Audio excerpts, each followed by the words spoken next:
Hello ladies and gentlemen, it's Nigel from Ignorant Gamers, and I had a blast at my 9th Comic-Con, and today I'm here to talk about the gameplay which I got to test out for Naruto Ultimate Ninja Storm 4.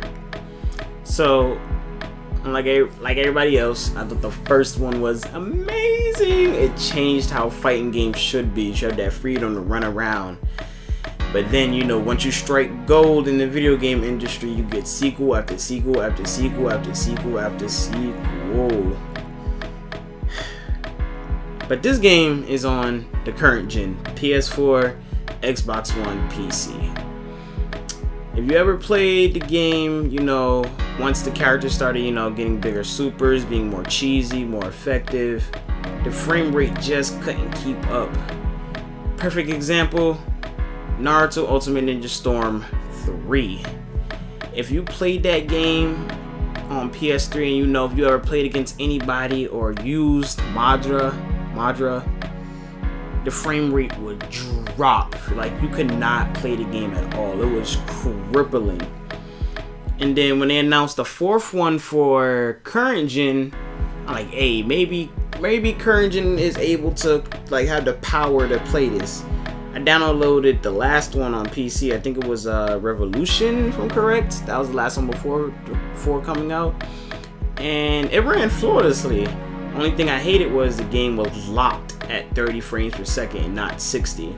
It never dropped below the 30 for me, but I wish I had that option to run the game at 60. I don't know why I couldn't, but I know there's a certain way because I see people upload videos on YouTube where it to run at 60. But for me, I could never get it to run past 30. And then that's the only thing that bothers me. I played the game at Comic-Con. I played my nephew, destroyed that kid. I don't care how old you are, you're on that stick, it's your life. So I play him at Comic-Con, and then I noticed that the frame rate was dropping again. And it's just like, this game is too beautiful for it to keep up on these systems, and it's sad because I feel like that's a game where it's like you might have to downscale the graphics for the awesome gameplay. Because the game is awesome. You know, people say, why should I buy this game? It's the same every year.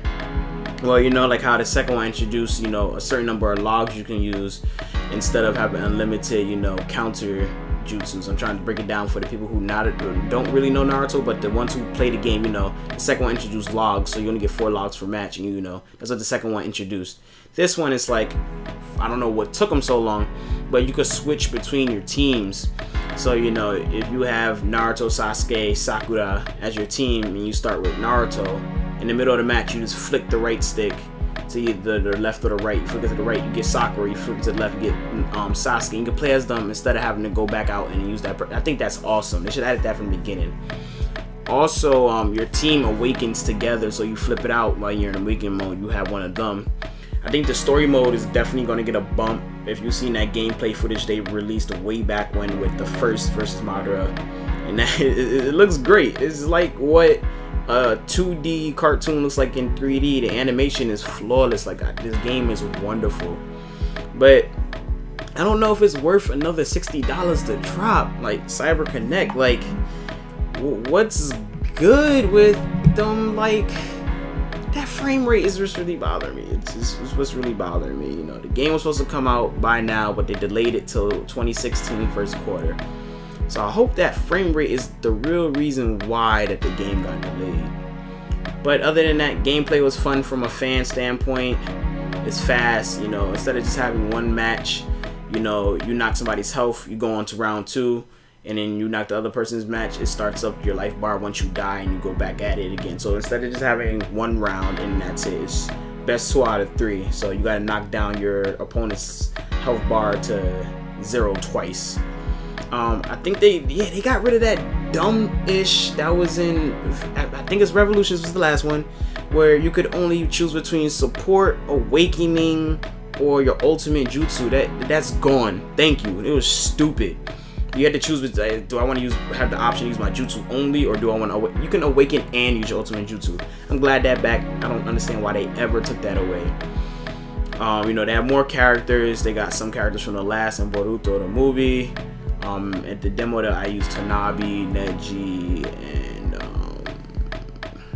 Shisui, yeah, Bang Squad.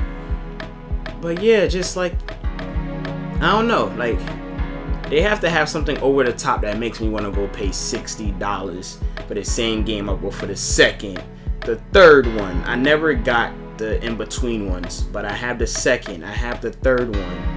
Like Generations and Revelations I didn't really buy because like that's another 60 and 60. So, but let me know what y'all think in the comments below.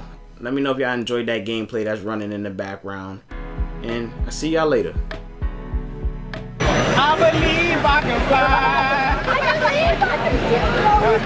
I believe I can take. You almost hurry up, boy! I think about it every night. You owe me this game now. Yeah, your battery's about to die. I got another one. Thank you. Let's go.